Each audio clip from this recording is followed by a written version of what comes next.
მოგესალმებით მეგობრებო, დავბრუნდით შემდეგი საბრძოლო კვირით და ამჯერად ლას-ვეგასიდან გადავხდებით მაიამიში და გვექნება მაიამის კარდი, რომლის მეინ ივენთიც იქნება კარლოს ულბერგი ირი პროხასკას წინააღმდეგ. ეს ბრძოლა იქნება UFC-ს ქვემძიმე წონის ქამრისთვის. ამ წონის ჩემპიონმა ალექს პერეირამ დატოვა ქამარი და ავიდა მძიმე წონაში, რაც იმას ნიშნავს, რომ ქამარი ახლა თავისუფალია და ზუსტად ამ ქამრისთვის იჭუბებენ პროხასკა და ულბერგი. ამ კარტზე ქომეინი ჰქონდა ასევე ჩხუბი ქამრისთვის.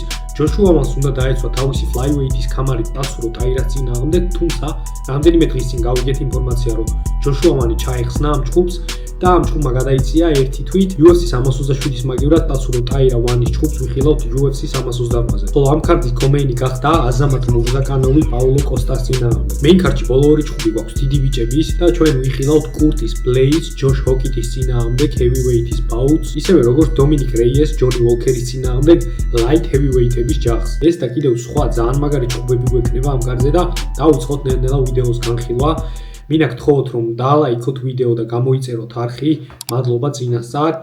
ჩავხედოთ წინა კარტს, ჩვენი ლას-ვეგასის Fight Night-ის მოიკანო დანკანის კარტს. 9-3-ზე წამოვიდა ჩვენი პიკები. არ არის იდეალური შედეგი, რა თქმა უნდა, მაგრამ ძალიან ცუდიც არ არის, ვფიქრობ.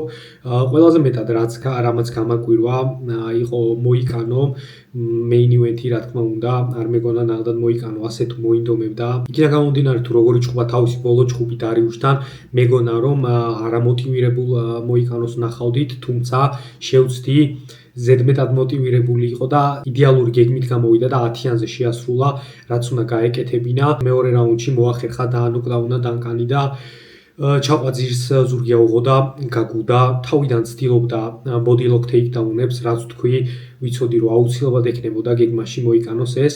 კარგად დაიცვა სხვათა შორის დანკანმა თავი ამ body lock takedown-ებისგან, თუმცა დგომში მაინც აჯობა მოიკანომ, დაანოკდაუნა და როგორც თქვი და როგორც ნახეთ, ჩაიყვანა და გაგუდა. სხვა კაი ჩხუბები იყო, სხვებიც ყველაზე გამოსარჩევი ჩემთვის იყო ითინი ვინგის პერფორმანსი. არ მოველოდი ასეთ კარგ პერფორმანსს მისგან, გადააჭარბა ნამდვილად მოლოდინებს და მოკლედ ძალიან მაგრა ველი მის მომავალს UFC-ში. ბევრი რო აღარ გაგვიგრძელდეს, გადავიდეთ ჩვენი ამ კვირის კარტზე, დავიწყოთ ულბერგი პროხასკას განხილვით. წავიდა მოკლედ ალექს პერეირა, ავიდა heavyweight-ში, ვიცით უკვე White House-ის კარზე ჩხუბობს განეს წინააღმდეგ heavyweight-ის interim title-ისთვის. დატოვა თავისი ქამარი და ზუსტად ამ ქამრისთვის იქნება ჩხუბი ახლა პროხასკა ულბერგის შორის. ირი მოგეხსენებათ არის ყოფილი ჩემპიონი ამ წონაში და ზუსტად ალექს პერეირამ წაართვა ქამარი მას. შემდეგ ერთი ჩხუბი მოიგო რაკიჩთან და ისევე ჩხუბა პერეირას რემატჩი, თუმცა მეორეჯერაც დაანოკაუტა პერეირამ. მას შემდეგ ორი ჩხუბი აქვს მოგებული ჯამალ ჰილთან და ეხლა უკვე ბოლოს ხალილ როუნტრისთან. ირის ძალიან მაგრა უნდოდა პერეირასთან თავისი ტრილოგია, მესამეჯერო ბედი ეცადა და დარწმუნებული ვარ, ისეთი მონსტრია და ისეთი გიჟია, რომ ძალიან გაუტყდა პერეირას ზევით ასვლა, მაგრამ ქამარზე მაინც იჩხუბებს ახლა, რა თქმა უნდა. კარლოს ულბერგი არის უფრო ახალგაზრდა მებრძოლი და ტოპ-10-ში უფრო ახალი შესული. ირი უკვე დიდი ხანია ტოპ-10-შია და ტოპ-10-ში ჩხუბობს. ულბერგს სულ რაღაც 3 ჩხუბი აქვს, ბოლო 3 ჩხუბი აქვს ტოპ-10-ში ჩატარებული. 9-კაციანი მოგებათა სერია აქვს, სულ 10 ჩხუბი აქვს UFC-ში, ერთი წაგება აქვს და საერთოდ მისი ერთადერთი წაგებაა მის პროფესიონალურ კარიერაში, კენედიენზე ჩუკუსთან UFC-ს დებიუტში და შემდეგ უკვე აი ეს 9-კაციანი winning streak-ი მოდის. 2021-ში იყო ეს მისი ბოლო და ერთადერთი მარცხი და უნდა ითქვას, რომ აი მაგ ჩხუბის შემდეგ ძალიან განვითარებულია კარლოს ულბერგი. მოგეხსენებათ, ის ვარჯიშობს City Kickboxing-ში, ისრაელ ადესანიას გუნდელია, ასევე ყავს სტირლინგი, გუნდელი და ბრანდო პერიშიჩი, რომლებიც სულ რამდენიმე კვირის წინ ნახეთ. ნავაჰო სტირლინგი და ბრანდო პერიშიჩიც დიდი ბიჭები არიან, ერთი light heavyweight-ია, მეორე heavyweight-ი და მისი sparring პარტნიორები არიან. კარლოს ულბერგი არის უმაღლესი დონის კიკბოქსიორი, საერთოდ კიკბოქსინგიდან არის გადმოსული MMA-ში და აქვს უმამაზესი სტრაიკინგი დისტანციაზე და ასევე ეხერხება ძალიან კარგად კონტრდარტყმების ჩასმა და აქვს ასევე მშვენიერი striking defense-ი, რაცაც ნახდად ვერ ვიტყვით მის მეტოქეზე. ირი პროხასკას აქვს ძალიან განსხვავებული სტილი, ხელები დაბლა, თავს ამოძრავებს, ბევრ დარტყმას თავშიც იღებს, თითქოს თავისი შუგლით ბლოკავს დარტყმებს და ისეთი სტილი აქვს, რომ თვითონაც უნდა მიიღოს ზიანი და შემდეგ აზიანებს თავის მეტოქეს და ზუსტად ეგრე აქვს ხოლმე ძირითადად ფინიშები. ხოლო ულბერგს როგორც თქვი, უფრო safe სტილი აქვს, ცდილობს რომ არ მიიღოს დიდი ზიანი და უფრო ტექნიკურ მხარეს აქცევს დიდ ყურადღებას. კარლოს ულბერგს რაც აქ თავისი წაგება კენედი ენზეჩუკუსთან აქვს მეორე რაუნდის ფინიშით წაგებული. პირველ რაუნდში გადაუარა ენზეჩუკუს ძალიან მაგრა ცემა, თუმცა შემდეგ დაიღალა, კენედი მიაწვა და აი ამ პრეშერით ისე დაპრესა, რომ უბრალოდ ვეღარ აიტანა მეტი. ზუსტად მაგიტო დგომში დაფინიშდა. ზუსტად ეგ ექნება ამ დაპირისპირებაში გეიმპლენი ირი პროხასკას, თან მით უმეტეს თითქმის ყველა ჩხუბში მაგას აკეთებს პროხასკა, წინ მიდის და ცდილობს თავისი მეტოქე შეაწუხოს ხალილ როუნთრისთან.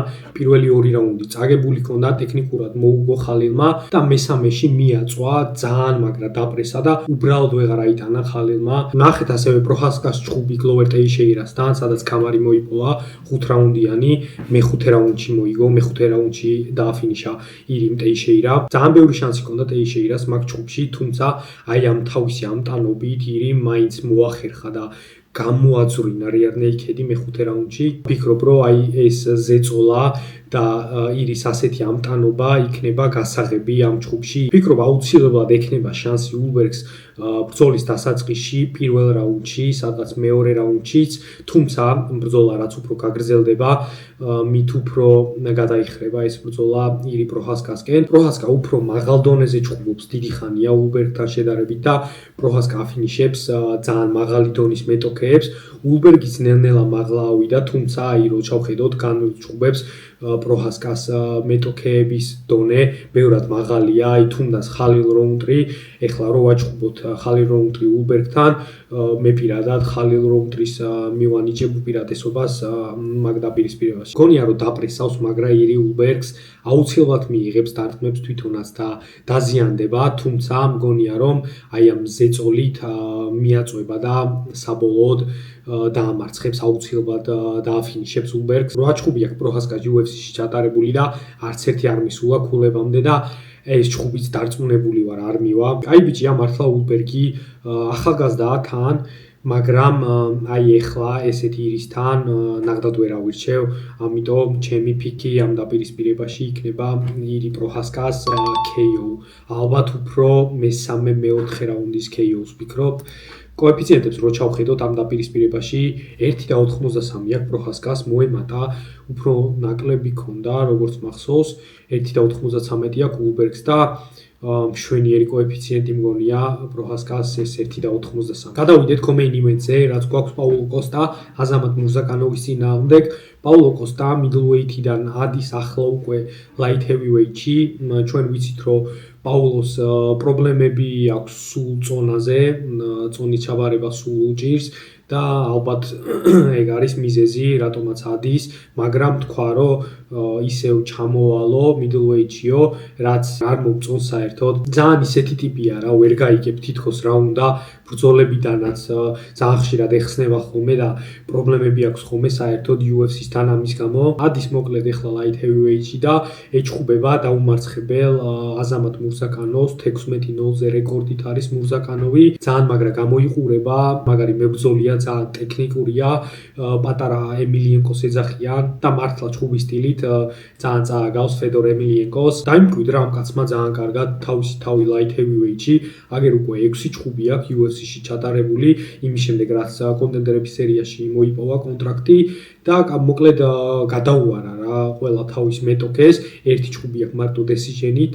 დასტინ ჯაკობისთან, რაც ძალიან მაგარი ჩხუბი იყო, ძალიან back to back fight-ი იყო. დანარჩენ ჩხუბებში დაანუყაუტა თავისი ყველა მეტოქე. ბოლო ჩხუბში ალექსანდრე რაკიჩთან პატარა ბავშვი ვიცემა საერთოდ რაკიჩი ამხელა კაცი პირველ რაუნდში დააფინიშა ჯებით. არ დაგიმალავთ და პირდაპირ გეტყვით, რომ დიდად საერთოდ არ ვარ პაულო კოსტას ფანი, როგორც მებრძოლის, ისე ძალიან სასაცილო ტიპია რეალურ ცხოვრებაში, თუმცა როგორც მებრძოლი მგონია, რომ საერთოდ არ არის მაღალი დონის მებრძოლი. მართალია ეს ბოლო ბრძოლა რომან კოპილოვთან კარგად ჩაატარა და მოიგო, ბევრი არ ელოდებოდა, თუმცა მგონია, რომ მაინც არ არის ისეთი მაღალი დონის გამარჯვება და ახლა უკვე მით უმეტეს ერთი წონით ზევით მურზაკანოვთან შანსებს ვერ მივცემ კოსტას და პირდაპირ ვიტყვი რომ მგონია რომ მურზაკანოვი გაიმარჯვებს ამ დაპირისპირებაში. საერთოდ მგონია მურზაკანოვი ტოპ 5-ის მებრძოლია ქვემძიმე ზონაში და კოსტას ტოპ 10-შიც არ ჩავსვავდი ამ ზონაში. 1.50 აქვს მურზაკანოვს კოეფიციენტი, კოსტას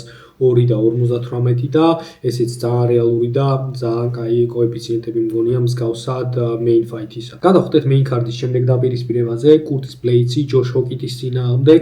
ჯოშ ჰოკიტი 28 წლის მებრძოლი, რომელსაც მხოლოდ და მხოლოდ 2 ჩხუბი აქვს ჯერჯერობით UFC-ში ჩატარებული, 8-0-ზე აქვს დაუმარცხებელია და ეჩხუბება ძალიან გამოცდილ კურტის ბლეიცს, რომელსაც ქამარზეც ნაჩხუბარი აქვს და საერთოდ heavyweight-ში ძალიან მაღალ დონეზე ჩხუბობს. ჯოშ ჰოკიტისთვის ეს იქნება ძალიან დიდი ნახტომი. მე ძალიან მომწონს საერთოდ ჯოშ ჰოკიტი heavyweight-ში, თუმცა ნახდად არ მოველოდი ამ ხელა ჯამს. რატო აძლევენ კურტის ბლეიცს ასე მალე უბრალოდ ვერ ხვდები. ფიქრობდი რომ თავისი ბოლო წინა ჩხუბიდან გამომდინარე, ეხლა ხანს იჩხუბა 2 თვის წინ იჩხუბა თავისი ბოლო ჩხუბი დენზელ ფრიმენთან, გადაუვარა დენზელ ფრიმენს, თუმცა დენზელ ფრიმენი ძალიან დაბალი დონის მებრძოლია და ვფიქრობდი რომ მაგის მერე ნელ-ნელა გაუკეთებდნენ build-ups, ფიქრობდი ბევრ ნოკაუტს და ფინიშს აიღებდა და სანახაობრივი იქნებოდა, მაგრამ აი პირდაპირ მაღალი დონის კურტის ბლეიცი მიცეს. რო გავამყაროთ ჩემი საუბარი, აგერ ჩავხედოთ კურტისის კარიერას.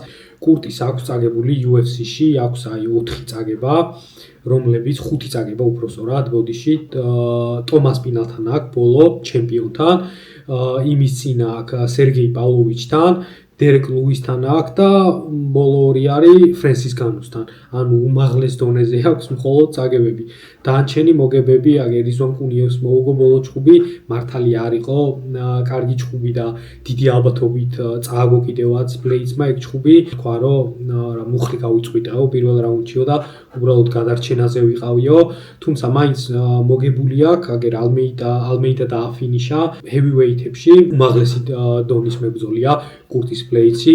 ძალიან რთული იქნება ჯოშ ჰოკიტისთვის ეს ჩხუბი. სტილები ძალიან გვანან ეს მებრძოლები ერთმანეთს, ორივე მძიმე მოჭიდავეა, ორივეს უყვარს თავისი მეტოქის ძირშაყვანა და შემდეგ იქ დამუშავება, მაგრამ ვფიქრობ ამ დაპირისპირებაში განეიტრალებენ ერთმანეთს ამ თავისი ჭიდაობით და ვფიქრობ დიდი ნაწილი უფრო დგომში გვექნება და დგომში ვიხილავთ ამ ჩხუბს. კვირის დასაწყისში ვფიქრობდი რომ ჰოკიტს დავფიქავდი ამ დაპირისპირებაში, მაგრამ გადავხედე წინა ჩხუბებს, კურტისის ჩხუბებსაც უყურე, ჰოკიტის ჩხუბებიც ვნახე და ცოტა შემეცვალა ეხლა აზრი, ზუსტად იმიტომ რომ დგომში არც ერთი არ არის ესეთი მაღალი დონის სტრაიკერი, მგონია რომ 3 რაუნდი უნდა ჩატარდეს, ან ქულებამდე უნდა მივიდეს, ან ბოლო რაუნდებში, ან მეორეს ბოლოს, ან მესამე რაუნდში მოხდეს ფინიში, ზუსტად ამიტომ ჩემი პროგნოზი იქნება ამ დაპირისპირებაში 1.5 რაუნდზე მეტი. კოეფიციენტებსაც რო ჩავხედოთ,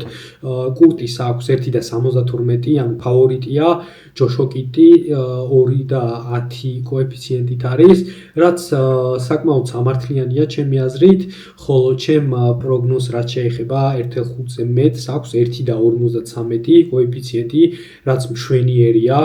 ძალიან კარგი კოეფიციენტი მგონია და ზუსტად ამ ყველაფერთან ერთად რაც ვილაპარაკე, ზუსტად მაგიტო იქნება ჩემი პიკი ამ დაპირისპირებაში. გადავიდეთ შემდეგ დაპირისპირებაზე, ჯონი უოლკერი დომინიკ რეიესის წინააღმდეგ.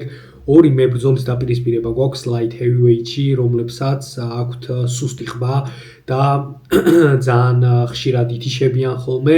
ფიქრობ თუ მაინც ესე ორივეს დავაპირისპირებთ, ჯონი უოლკერის ყბა განსაკუთრებულად სუსტია რა.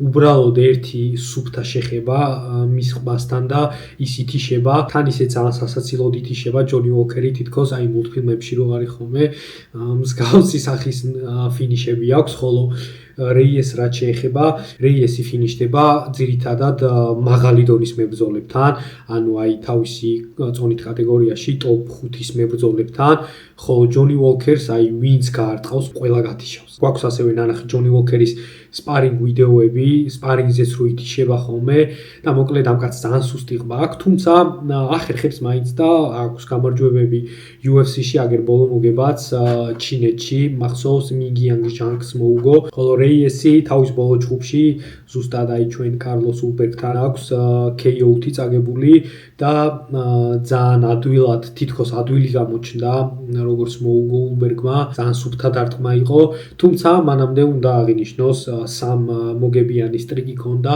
რეიეს, თითქოს დაბრუნდაო იძახდნენ, მაგრამ აი ულბერგმა ჩაშალა ეს ფართი. უკვე 36 წლისაა რეიესი, მართალია ამ წონისთვის არ არის დიდი ასაკი, ძალიან დიდი ასაკი, თუმცა ძალიან ბევრი ნოკაუტით აქვს, ძალიან ბევრი ჩხუბი აქვს უკვე ნოკაუტით წაგებული, რაც ბევრს ნიშნავს ეს და იგივეს ვიტყვი ჯონი უოლკერზე, 34 წლისაა, შედარებით ახალგაზრდაა ჯონი, თუმცა ძალიან დიდი ზიანი აქვს თავის კარიერაში მიღებული, აქვს ნოკაუტით წაგებული UFC-ს გარეთ, ბევრი აღარ გამიგრძელდეს ამ მებრძოლების ყბაზე ლაპარაკი. ფიქრობ, რომელიც უფრო პირველი გაატარებს კარგ დარტყმას, ის იქნება გამარჯვებული ამ დაპირისპირებაში. თუმცა, როგორც თქვი, დომინიკ რეიესი უფრო მაღალი დონის მებრძოლებთან აგებს და სტილიც უფრო ტექნიკურია და უფრო გამოზომილია რეიესი. ჯონი უოლკერს კი თავისი აი მთლიანი სტილი აქვს აგებული აი ამ ფეთქებადობაზე. ჩემი პროგნოზი იქნება ამ დაპირისპირებაში დომინიკ რეიესი. გავრისკავ და ვიტყვი, რომ რეიესი გათიშაოს ჯონი უოლკერს. ფავორიტია რეიესი 1.76 აქვს, ჯონის 2 აქვს კოეფიციენტი და ხო, ჩემი პიკი არის დომინიკ რეიესი. გადავიდეთ შემდეგ ბრძოლაზე, main event-ის ბოლო ბრძოლა გვაქვს კაპსონსონი ლეით ლენდვერის წინააღმდეგ. ეს ჯგუფი არის კაბის retirement fight-ი, ანუ პენსიაზე გადის ამ ჯგუფის შემდეგ, თავისი ბოლო ჯგუფია, როგორც თქვა. და ხვდება ასევე ვეტერანს 37 წლის ნეით ლენდვერს.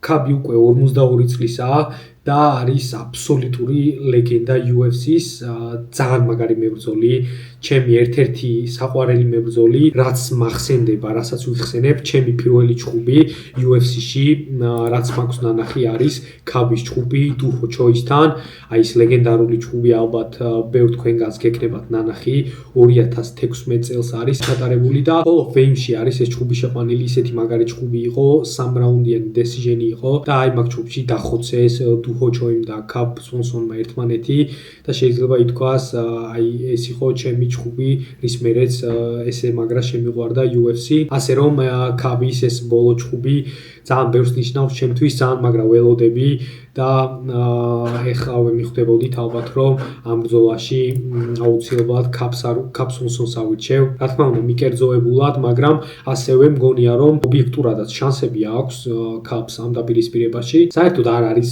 მაღალი დონის მებრძოლი ნეით ლენდვერი. ბოლო სამ დაპირისპირებაში ერთი მოგება აქვს ჯამალ ემერსთან და ისიც გაუჭირდა ჯამალ ემერსმა დააზიანა მაგ ჯგუფშიც. ბოლო ორი ჯგუფი აგერ დუჰო ჩოიმ მოუგო, ზუსტად იმ დუჰო ჩოიმ, ვიზეს ვლაპარაკობდი, მაგან მოუგო KO-ი და ბოლო ჯგუფი მორგან შარიემ მესამე რაუნდში დაანოკაუტა. თუ არ გაქვთ ნანახი მისი ბრძოლები, ძალიან ამტანია. და the train will არქვია, სუწინ მიდის და დარწმუნებული ვარ, ძალიან მაგარ ჯგუფს შესთავაზებს კაპსონსონს. ვფიქრობ, ძალიან კაი მეჩაპია და კაპსონსონის retirement fight-ისთვის ძალიან კაი ფაითია. კოეფიციენტებს რო ჩავხედოთ, ძალიან თანაბარია კოეფიციენტები, რასაც ვეთანხმები, 1.93-ია კაპსონსონს, პატარა underdog-ია, 1.93 აქვს ნეით ლენდვერს. გადავხვდეთ პრელიმებში და პრელიმების ბოლო ჯგუფი ჩვენთვის პირველი ჯგუფი არის პატრისიო პიტბული, აარონ პიკო. ბელატორის მებრძოლების დაპირისპირება ახლა უკვე UFC-ში, იმის შემდეგ რაც გაქრა ბელატორი, გადმოსახლდნენ აქ უეჭველი შეხვდებოდნენ ერთმანეთს ბელატორში, იმიტომ რომ ორივე ტოპ დონის მებრძოლები იყვნენ იქ. პატრისიო პიტბული იყო ჩემპიონი ძალიან დიდი ხნის განმავლობაში და პიკო ნელ-ნელა მიიწევდა წინ და მალე მიაღწევდა გამარზე ჯგუფს. პიკოს დებიუტი ვნახეთ, ლენონ მორფიმ რა უქნა, საუკუნის ნოკაუტი იყო ალბათ ეგ და საერთოდ აქვს მსგავსი წაგებები პიკოს. ძალიან აგრესიული სტილი აქვს, სულ წინ მიდის, ცდილობს დაპრესოს თავისი მეტოქე, თეიქდაუნებზე ჩედის, ძალიან მაგარი მოჭიდავეა, ძალიან მძიმე ხელები აქვს. ვფიქრობ, რომ ზუსტად მაგიტოა ამ ხელა ფავორიტი ამ დაპირისპირებაში. თან ახალგაზრდაა, 29 წლისაა, ხოლო პიტბული უკვე თავისი კარიერის ბოლოსკენაა, 38 წლისაა, მაგრამ ბევრად გამოცდილია, აგერ რეკორდსაც რო ჩავხედოთ, 37-8-ზე აქვს, პიკოს 13 დიდი 5-ზე აქვს. ამხელა ანდერდოგი მგონია რომ არ უნდა იყოს პირგული 3.78 აქვს, პიკოს 1.28 აქვს. მგონი ქარდის საერთოდ ყველაზე დიდი ფავორიტია, ხო ეგრეა, ყველაზე დიდი ფავორიტია ქარდზე, რასაც არ ველოდი და არ ვეთანხმები და ვფიქრობ ძალიან დიდი შანსი აქვს Pitbulls ამ ბრძოლაში რომ გაიმარჯვოს. ძალიან ბევრს ვფიქრობდი ამ დაპირისპირებაზე და მინდოდა რომ ჩემი პიკი პატრისიო Pitbulli ყოფილიყო, მაგრამ საბოლოოდ ვფიქრობ რომ 50-50-ია მაინც ეს ჭუბი და ამიტომ უფრო safe პიკი რო გავაკეთო, ვიტყვი 2.5 რაუნდზე მეც ამ დაპირისპირებაში 1.73 აქვს კოეფიციენტი. ბევრი შეიძლება არ დამეთანხმოს და თქვას რომ არ არის safe პიკი, მაგრამ მგონია რომ გადაიტანს Aaron Pico-ს ამ ქარბორ ბალას Pitbulli და ვფიქრობ decision-ამდე უნდა მივიდეს ეს ჭუბი, ან აი როგორც ვთქვი მესამე რაუნდის ბოლოსკენ თუ მოხდება ფინიში, ეს იქნება ჩემი პროგნოზი. შემდეგი ჭუბი Randy Brown-ი Kevin Holland-ის წინააღმდეგ welterweight-ში გვექნება ეს დაპირისპირება. ვიცით ჰოლანდი ხან welter-ში ჭუბობს ხოლმე, ხან middleweight-ში ადის ხოლმე, ამჯერად welter-ში ჭუბებს, დიდად არ ანაღლებს, მოიგებს თუ წააგებს, უყვარს შოუს დადგმა. ხოლო Randy Brown-ს რაც შეეხება, Randy Brown-ი ვფიქრობ უფრო მოწადინებულია. ამ ორ მებრძოლს ძალიან ერთნაირი სტილი აქვს, ორივე ძირითადად სტრაიკერია. Kevin Holland-ს აქვს საბმიშენებიც, Randy Brown-ს იმდენად არა. თუმცა ესე მოჭიდავე არც ერთი არ არის, მაგრამ აი ძირს თუ აღმოჩნდა ხოლმე ჭუბი, აქვს რაღაც სხვადასხვა ჩოუკები Kevin Holland-ს. ორივე არის მაღალი მებრძოლი, გრძელი ხელებით და გრძელი ფეხებით, ანუ ერთნაირი სხეული აქვს დაახლოებით. კოეფიციენტებს რო ჩავხედოთ 1.72 აქვს, Randy Brown-ს ფავორიტია, ხოლო Holland-ს 2.0 აქვს კოეფიციენტი და ჩემი პიკი ამ დაპირისპირებაში იქნება Randy Brown-ი. გადავიდეთ შემდეგ დაპირისპირებაზე, რაც გვაქვს მათეუს გამროტი, ესტევან რიბოვიჩის წინააღმდეგ. კიდევ ერთი პოლონელი მებრძოლი. თითქოს ყოველ კვირას თითო პოლონელი მებრძოლი მაინც გვყავს ხოლმე.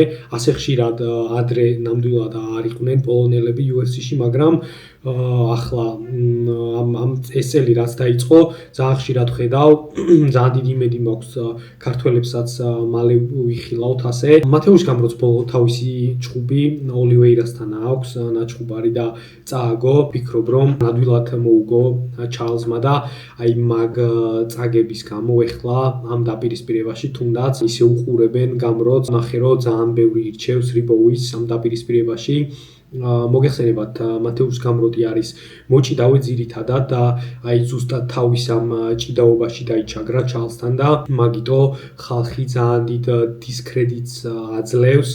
ხოლო რიბოვიჩი კარგად გამოიყურება, თავისი ბოლო ჭუბი მოგებული აქვს ელვის ბრენერთან, იმის წინ ჰაკპარასთან წააგო გაყოფილი გადაწყვეტილებით, თუმცა ვფიქრობ ეგ ჭუბიც შეეძლოთ მსაჯებს რიბოვიჩისთვის მიეცათ. ასე თუ ისე იცავს თავს ტეიქდაუნებისგან, აი თავის ბოლო ჭუბში ელვის ბრენერთან პირველ რაუნდში შეეცადა ბრენერი, რამდენჯერმე ცადა ტეიქდაუნი, რაღაც მომენტში ძირსაც ჩაიყვანა, მაგრამ წამოუდგა რიბოვიჩი იქიდან ლოიკ რაჯიბოვთან თავისი დებიუტი იქ ეჭიდავა მძიმედ რაჯიბოვი რიბოვიჩს და ზუსტად მაგით მოუგო. კამუელა კირკმაც რაღაც მომენტში მოახერხა რიბოვიჩის ძირს გადაყვანა. მგონია გამროტი ძალიან მაღალი დონის მოჭიდავეა, არ მგონია რომ რიბოვიჩი შეძლებს და მოახერხებს ტეიქდაუნებისგან თავის დაცვას.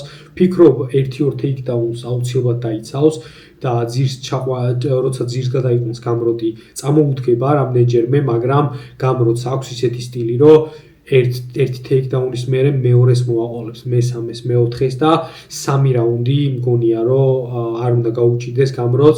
შეიძლება რაღაც მომენტში დაზიანდეს, შეიძლება რაღაცა გაუტაროს რიბოვიჩმა, მაგრამ საბოლოოდ მაინც მივენდობი გამროც და ჩემი პროგნოზი იქნება ამ დაპირისპირებაში გამროტის გამარჯვება. გადავიდეთ შემდეგ ჭუბზე, ქალების პირველი და ერთადერთი დაპირისპირება ამ ქარდზე, ტატიანა სუარეზი ლუპიტა ბიგოდინეზის წინააღმდეგ.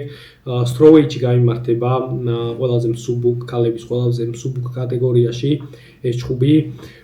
ჩვენ გვახსოვს ტატიანა სუარეზი, ძალიან დიდი იმედები იყო მასზე, სანამ ტრამვას მიიღებდა.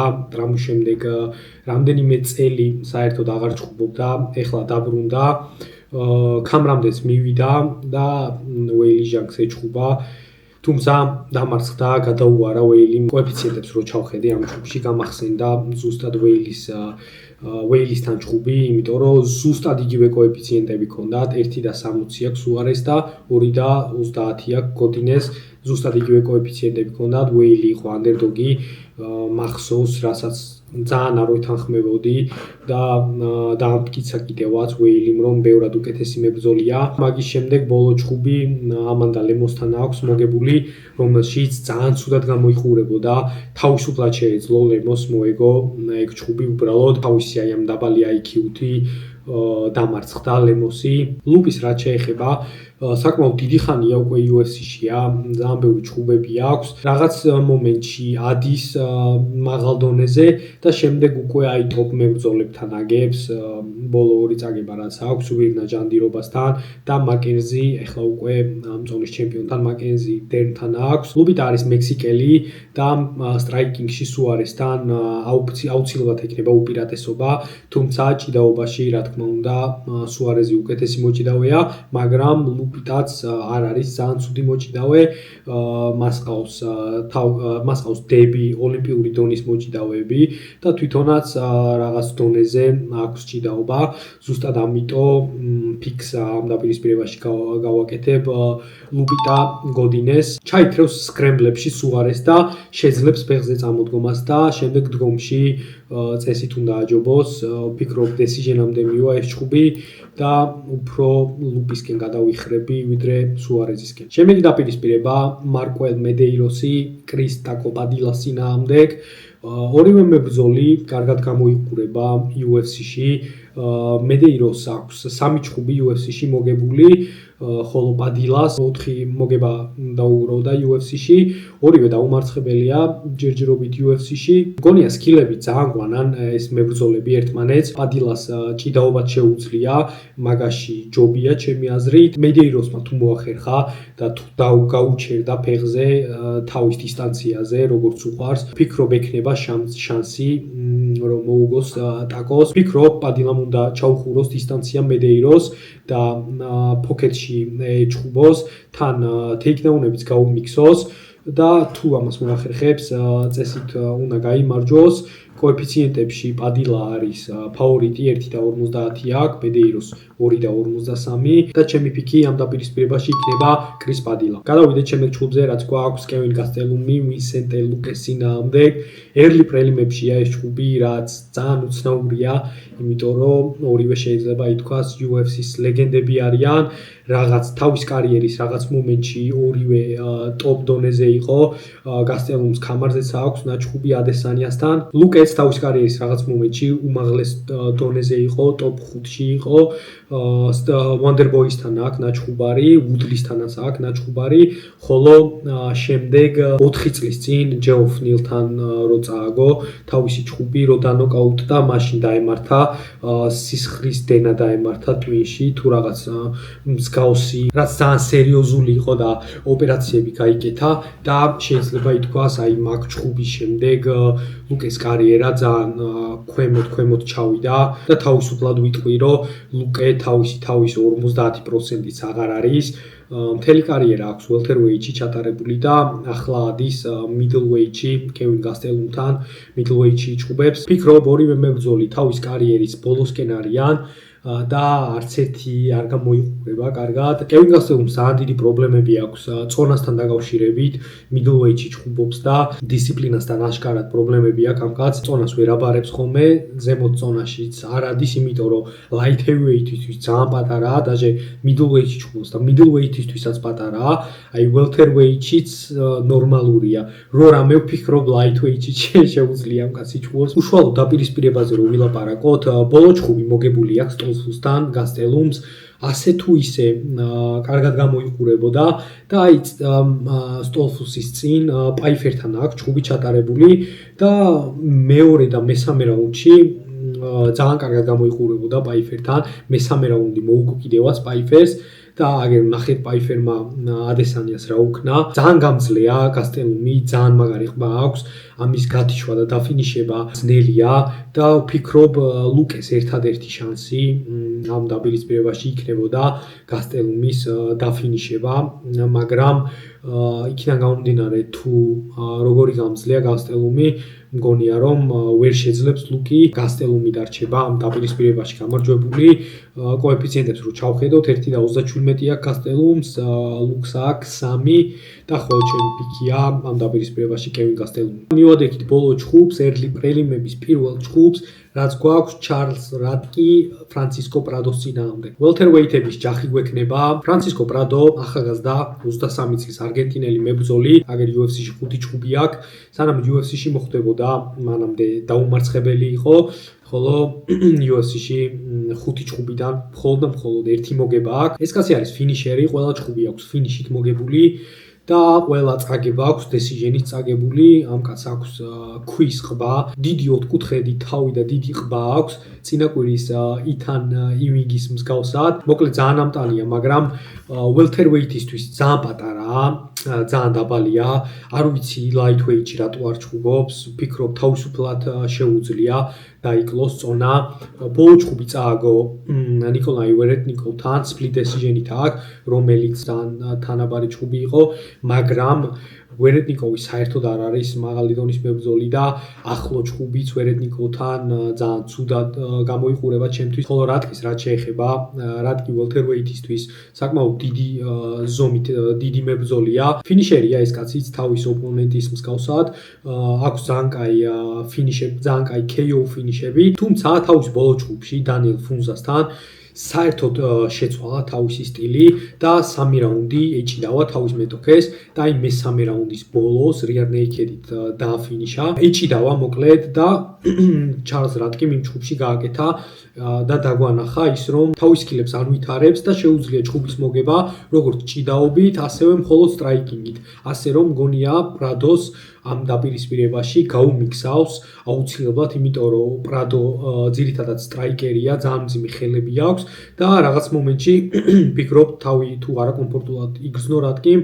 აუცილებლად გაუმიქსავს ტეიქდაუნებს გაუკეთებს ჩაიყვანს ძირს და მგონია რომ დაამარცხებს პრადოს არ მგონია რომ დააფინიშოს იქიდან გამომდინარე რა გამძლეცაა პრადო მაგრამ მგონია რომ დესიჟენით შეძლებს რატკი დაამარცხოს პრადო თუმცა ისიც უნდა ვთქვა რომ პრადო ძალიან ახალგაზრდაა თან ახლა ATT-ში ვარჯიშობს ამერიკან ტოპ ტიმში ვარჯიშობს და შეიძლება ვნახოთ უკვე განვითარებული პრადო და მოკლედ ვნახოთ რას შემოგთავაზებს მაგრამ ამ შემთხვევაში ვერ ვენდობი პრადოს და გადავიხრები უფრო რატკესკენ კოეფიციენტებს რო ჩავხედოთ 1.54 აქვს რატკეს პრადოს 2.53 და ხო ჩემი პიკი არის ამ დაპირისპირებაში ჩარლს რატკე სულ ეს იყო მეგობრებო ჩვენი დღევანდელი ვიდეო და UFC 327-ის პიკები თუ მოგეწონათ ვიდეო აუცილებლად დაალაიქეთ გამოიწერეთ არხი და დამიწერეთ კომენტარები შევხვდებით შემდეგ ვიდეოში peace out